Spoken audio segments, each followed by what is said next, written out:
یہاں رک کے میں ایک اور جملہ بھی کہنا چاہتا ہوں. اعتدال میں حقوق اللہ اور حقوق العباد کی جو لوگوں نے تقسیم کی اور اس کا اپنا معنی متعین کیا، وہ ایک مشہور تو ہے لیکن حقیقتاً وہ معنی متعین نہیں ہے. اللہ کے حق فائق ہیں مخلوق کے حق سے. عمومی طور پہ کہا جاتا ہے یار حقوق اللہ کی خیر ہے، بس حقوق العباد کا خیال رکھو. یہ عمومی بات کہی جاتی ہے. تو یہ بات اچھی طرح ذہن نشین کر رہے ہیں.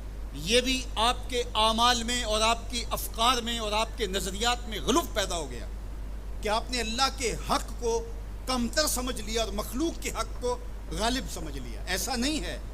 اللہ کے حق سب سے زیادہ ہیں. اللہ تعالیٰ قرآن مجید میں ایک موقع پہ ارشاد فرمایا وما قدر اللہ حق کا قدر ہے. انہوں نے اللہ کی قدر کا حق ہی ادا نہیں کیا. وہ تمہارا خالق لگتا ہے. خالق کے بڑھ کے حق کس کے زیادہ ہو سکتے ہیں؟ تو جو مختلف روایات کے اندر حقوق العباد کی طرف توجہ دلائے گی تو اس کا مطلب یہ ہے، مفہوم یہ ہے کہ اللہ تو کریم ہے، وہ معاف کر دے گا، بندہ تو معاف نہیں کرے گا. بالخصوص قیامت کے دن جب پھنس گیا اور اس کی اپنی بدعمالیاں بھی اس کے پاس ہوئیں اور کسی نے اس کا حق غصب کیا ہوا ہوگا تو پھر کیا ہوگا؟ اب وہ تو خود پھنسا ہوا ہے تو وہ کبھی نہیں چھوڑے گا. اب اللہ تعالیٰ کس طرح اس معاملے کا حل فرمائے گا کہ یہ شخص جس نے حق کھایا ہے، جس نے زیادتی کی ہے، تو اس دوسرے شخص کو اپنی نیکیاں دے گا. نیکیاں لینے کے باوجود بھی اگر وہ پاپی اتنا بڑا ہے کہ ابھی بھی کام نہیں بنتا اور اس کی ذمہ قرض بھی باقی رہ گیا تو پھر یہ اس کو اپنے گناہ دے گا. تو اب قیامت کے دن کون چھوڑے گا؟ جہنم کی دہکتی ہوئی آگ سامنے ہوگی اور ایک بندہ پھنسا ہے اور یہ بھی پھنسا ہوا ہے تو اس کی جان اس کو اپنے گناہ دے کے اس کی نیکیاں لے کے چھوٹ رہی ہے تو وہ کیسے معاف کرے گا؟ وہ نہیں معاف کرے گا. اس لیے اس معنی کے اندر کہا کہ حقوق العباد میں کوتاہی نہ کرنا، اس لیے کہ اس کی معافی نہیں کرے گا. وہ اس کے پاس ایک چیز ہاتھ لگ جائے گی وہ تو غنیمت سمجھے گا. تو اس کا یہ مطلب بھی کہیں نہیں ہے کہ بندے کے حق کہیں غالب اور زیادہ ہیں، اللہ کے حق کم ہیں. جو حق بندے کا اللہ پر ہے، اللہ نے تو پیدا کیا. الذی خلقک کا فسوا کا فعدلک، کہا تیرے حق میرے اوپر زیادہ ہے اس لیے کہ میں تیرا خالق لگتا ہوں. میں آپ سے پوچھتا ہوں اس دنیا پر، اس عالم رنگ و بو میں، اس مادی کائنات میں سب سے زیادہ آپ کے کندھوں پر کس کے حق ہے؟ تو آپ سب کہیں گے ماں کے حق. حضور سے بھی پوچھا گیا من ابرو، حضور میں سب سے زیادہ کس کے ساتھ حسن سلوک کروں؟ یہ حضور سے سوال کیا گیا تو میرے آقا کریم نے فرمایا امکت، اپنی ماں کے ساتھ. تو اس نے پھر دوبارہ سوال کیا، پھر حضور نے فرمایا کہ اپنی ماں کے ساتھ. پھر کہا حضور میں سب سے زیادہ نیکی کس سے کروں؟ میری نیکیوں کا، میرے حسن سلوک کا سب سے زیادہ حقدار کون ہے؟ تو آقا کریم نے فرمایا امکا، تیری ماں. تو پھر اس نے چوتھی مرتبہ کہا تو حضور نے فرمایا تیرا باپ. تو 3 مرتبہ حضور نے ماں کا ذکر کیا. علماء نے یہاں لکھا کہ والد اولاد کی تربیت کرنے کے لیے مشقت سہتا ہے، کمائی کرتا ہے، یہ ایک مرحلہ ہے اس کا. ماں 9 ماہ تک اس کو اپنے پیٹ میں رکھتی ہے، ایک مرحلہ یہ. پھر ولادت کا دوسرا مرحلہ، زچہ بچہ دونوں کے لیے موت و حیات کی کشمکش ہے. اور تیسرا مرحلہ اس کی تربیت کا جس کا باپ شامل ہوتا ہے. تو ماں کے 3 حق بیان کیے اور باپ کا ایک حق بیان کیا. مجھے بتاؤ وہ ماں اور وہ باپ جو اولاد کو اپنی آنکھوں کا تارا اور نور نظر کہتی ہے، کیا اس کے حق ساری زندگی بھی کوئی لگا رہے تو ادا کر سکتا ہے؟ کسی نے کہا کہ میں نے ماں کو اپنے کندھوں پہ اٹھا کے حج کروایا اور موسم میں حدت اور گرمی اتنی تھی کہ گوشت کا ٹکڑا زمین پہ پتھر پہ ڈال دیا جاتا تو وہ بھن کے کباب بن جاتا. کیا میں نے اپنی ماں کا حق ادا کر دیا؟ کہا تیری ولادت کے وقت جو اس نے تکلیف سہی، اس تکلیف کے ایک جھٹکے کا حق بھی ادا نہیں. یہ تیری ماں ہے. کیا تو اتنی بے وفا ہو گئی ہے کہ اس ماں کی مرضی اب تیری مرضی نہیں رہی؟ وہ باپ جس کی ہڈیاں بھی درد کر رہی ہیں اور وہ مزدوروں والے اڈے پہ بیٹھا ہے اور جب کوئی مزدور لینے آتا ہے تو اس سے صحیح طرح سے اٹھا بھی نہیں جاتا، پھر بھی کلی والا ڈبہ اٹھا کے آگے بڑھتا ہے اور مزدور لینے والے شخص کے ساتھ لپٹ کے چمٹ کے کہتا ہے کہ بابو مجھے لے جاؤ، 10 روپے کم دے دینا، میں نے اپنی بیٹی کی کالج کی فیس دینی ہے. وہ باپ جس کی ہڈیاں دکھ رہی ہیں اور جا کے دیوار پر کلی کر رہا ہے، اس کی کمائی سے کالج میں پڑھنے والی بیٹی کو ایک خاتون ایک سجے ہوئے دفتر میں بٹھاتی ہے اور کہتے تو پدر شاہی نظام کے خلاف بغاوت کر، تیرا جسم تو تیری مرضی ہونی چاہیے، باپ ہوتا کون ہے؟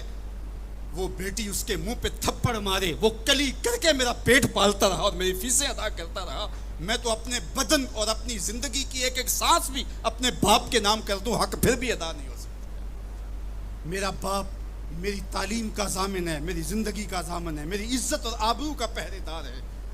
اللہ اکبر، معاشرہ بدل گیا، حالات کے تیور تبدیل ہو گئے، بغاوتیں بھر گئیں، وفاؤں نے دم توڑ دیا۔ مغرب کی تہذیب سوائے تکلف کے اور کچھ نہیں ہے، اور چہرہ جو روشن نہ ہو تو کیا حاجت گلگونہ فروش، نئی تہذیب تکلف کے سوا کچھ بھی نہیں ہے۔ یہ مغربی تہذیب کی یلغار نے مرد آوارہ، بیکار و زن کمار باش کیا معاشرہ تخلیق کیا جا رہا ہے۔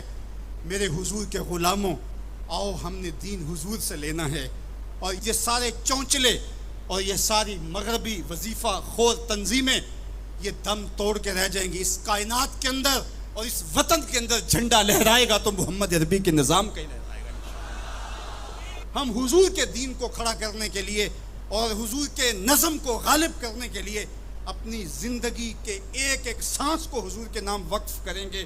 میری زندگی کا مقصد تیرے دین کی سرفرازی، میں اسی لیے مسلمان، میں اسی لیے نمازی، میری زندگی کا ایک ایک لمحہ حضور کے دین کے لیے، حضور کے نام کے لیے۔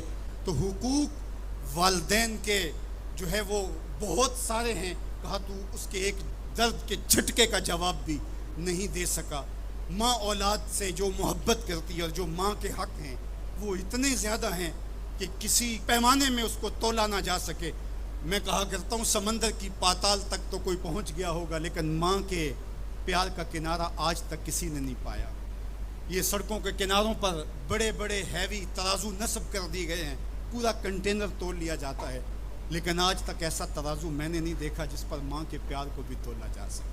ماں جب بولتی ہے تو اس کے لہجے میں جبریل بولتا ہے، ماں جب مسکراتی ہے تو لگتا ہے جنت کی ساری کلیاں کھل اٹھی ہیں۔ اللہ نے ماں کے سینے میں وہ درد، وہ درک، وہ محبت، وہ چاہت، وہ پیار کا جہاں آباد کر دیا کہ سید خورشید گیلانی نے کہا تھا کہ اونچے ہوٹلوں میں کھانا کھانے میں وہ سرور کہاں جو چولہے پر بیٹھ کے ماں کے ہاتھوں سے پکی ہوئی چپاتیاں کھانے میں ملتا ہے۔ اور کہا اونچے اونچے اسٹیجوں پہ حضرت صاحب، عالی جناب، مفتی صاحب، قبلہ عالم، کیا کیا لفظ سننے کو ملتے ہیں، لیکن ان لفظوں میں وہ چاشنی کیا جو ماں کی زبان سے اوئے مٹھو اور اوئے ببلو کے اندر رکھی گئی ہے۔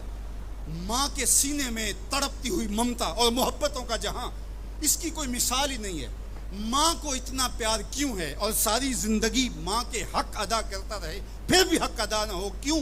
اس لیے کہ ماں نے جنم دیا ہے۔ یہی جواب ہے نا آپ کا کہ ماں اتنا پیار اس لیے کرتے، اس کے حق کتنے ہیں کہ میرے حضور نے کہا پھر ماں، پھر ماں، پھر ماں۔ اتنے حق کیوں ہیں؟ اس لیے کہ اس نے جنم دیا ہے۔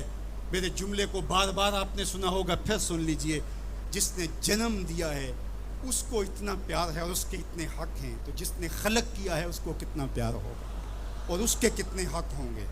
تو اللہ کے حق غالب ہیں۔ تو یہ جو حقوق العباد کی تلقین کی جاتی ہے تو اس کا مفہوم یہ ہے کہ اس کی معافی نہیں ہوگی۔ انسان انسان ہے، نہیں معاف کرے گا، وہ کریم ہے، معاف کر دے گا۔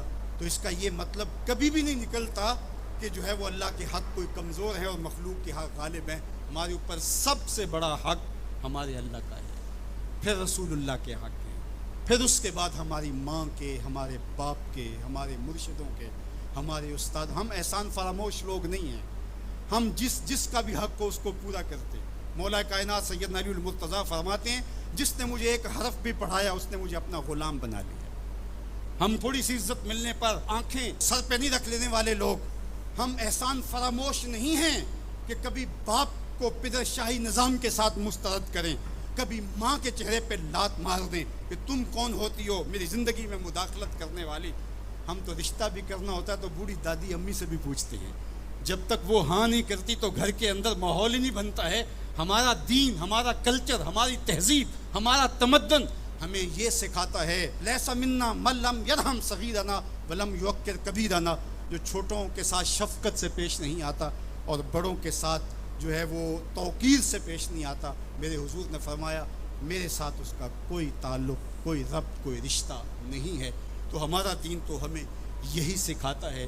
تو بیم اور رجا کے درمیان ہمیں یہ سکھایا گیا. بات احترام کی چلی تو عقیدوں کے اندر جب غلوف پیدا ہوتا ہے تو اغیار کی سازشوں کا ہم نادیدہ اور دیدہ طور پہ شکار ہو جاتے ہیں. اقبال نے آج سے صدیوں قبل یہ بات جو ہے وہ ہونے والے حادثات کی نشاندہی کرتے ہوئے اپنے زمانے میں کہا تھا کہ تو کہ نشناسی خفی راز جلی ہوشیار باش، اے گرفتار ابو بکر و علی ہوشیار باش. کہا تو نہیں جانتا کہ تیرے ساتھ کیا کھیل کھیلا جا رہا ہے. ابو بکر اور علی کو آپس میں مقابل کھڑا کرنے والے ہوشیار ہو جا. یہ اغیار کی سازش ہے. یہ دونوں کرنیں سینہ محمد عربی کی ہیں. ابو بکر بھی حضور کے ہیں، علی بھی حضور کے ہیں، عثمان بھی حضور کے ہیں، اصحاب بھی رسول کے ہیں، اہل بیت بھی حضور کے ہیں. ہم ان کی چوکھٹ کے فقیر بھی ہیں اور ان کے در کے بھی غلام ہیں. ہم تو غلام ابن غلام ہیں. ہمیں تو ان کی وساطت سے دین ملا ہے.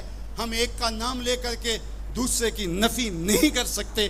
اللہ کے محبوب علیہ الصلوۃ والسلام نے حضرت سیدنا علی المرتضیٰ کو دیکھا اور فرمایا، مسند امام احمد بن حنبل نے اس کو روایت کیا، نہج البلاغہ میں موجود ہے. سیدنا علی المرتضیٰ فرماتے حضور نے میرے بارے فرمایا، یہلک فی رجلان محب مفرط و مبغض. علی تیرے معاملے میں آ کے دو لوگ برباد ہوں گے. تیرا معاملہ حضرت عیسیٰ والا معاملہ ہے. ایک نے حضرت عیسیٰ سے بغض رکھا اور ان کی ماں پہ تہمت لگا دی، اور ایک نے حضرت عیسیٰ سے اتنی محبت کی انہیں ابن اللہ کہہ دیا. دونوں گمراہ ہو گئے.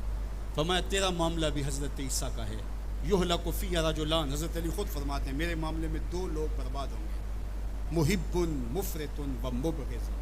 ایک محبت کر کے برباد ہوگا، ایک بغض رکھ کے برباد ہوگا. امتن وسطہ، درمیانی امت ہو تم نے ترازو کے دونوں پلڑے پورے کر کے عدل کے تقاضوں کو پورا کرنا ہے.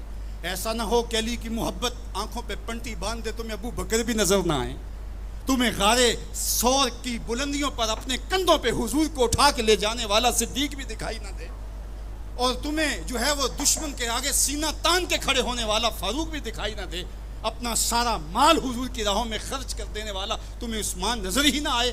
تم یوں اندھے ہو جاؤ. اور ایسا بھی نہ ہو جانا کہ علی کا نام لیا جائے تمہاری طبیعت میں بے چینی آ جائے، تمہارے چہرے کا رنگ بدلنے لگے، تم علی کا نام گوارا نہ کرو.